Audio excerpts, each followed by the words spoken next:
Banjir bandang tak berhenti meski fenomena siklon tropis Senyar telah sirna lebih dari sebulan lalu di Tanjung Raya, Kabupaten Agam, Sumatera Barat.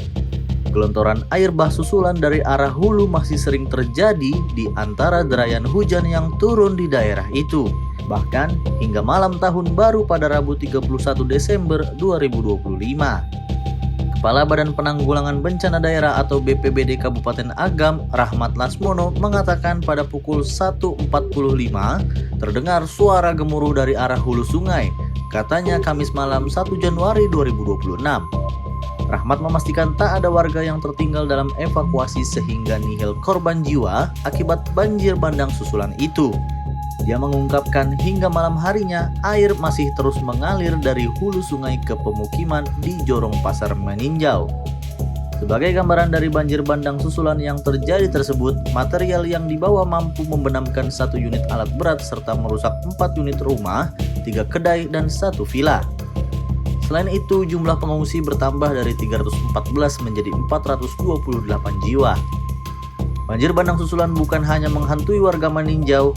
Sebelumnya, pada 24 Desember 2025, peristiwa yang sama meredam pemukiman warga di Kabupaten Pidijaya, Aceh.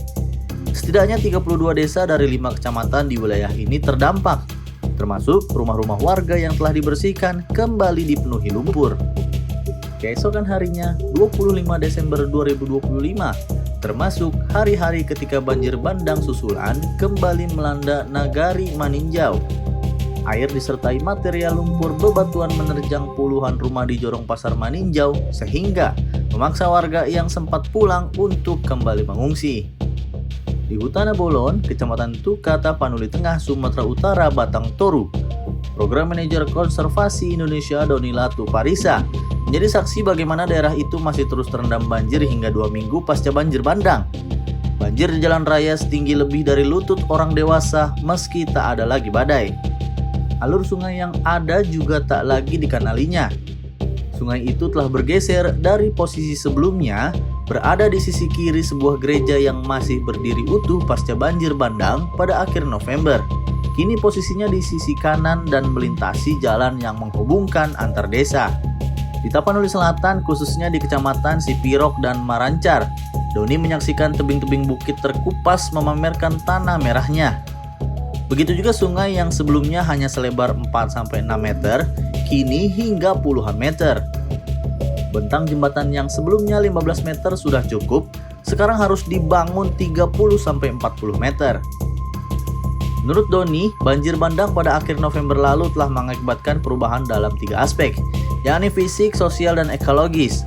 Dia mengingatkan akan konsekuensi serius jika tidak ada tindakan segera untuk pemulihan secara hati-hati. Pakar Kebencanaan Universitas Andalas, Profesor Febrin Anas Ismail, menjelaskan ancaman nyata dari alur-alur sungai yang telah berubah di tengah hujan yang masih terus terjadi. Limpasan menurut dia dapat terjadi akibat penyumbatan pada daerah jembatan dan penyempitan alur sungai.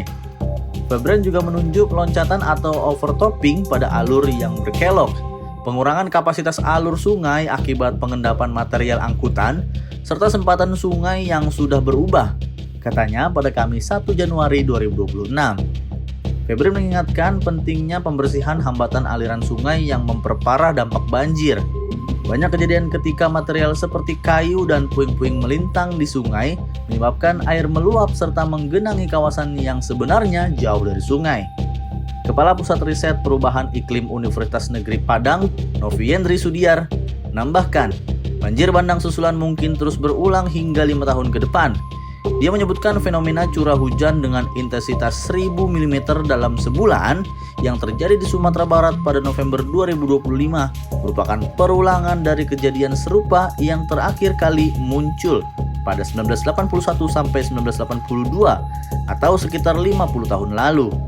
Novi memperkirakan curah hujan kembali tinggi terutama pada Maret hingga April 2026 sebab Sumatera pada umumnya punya 2 kali curah hujan yang tinggi dalam 1 tahun.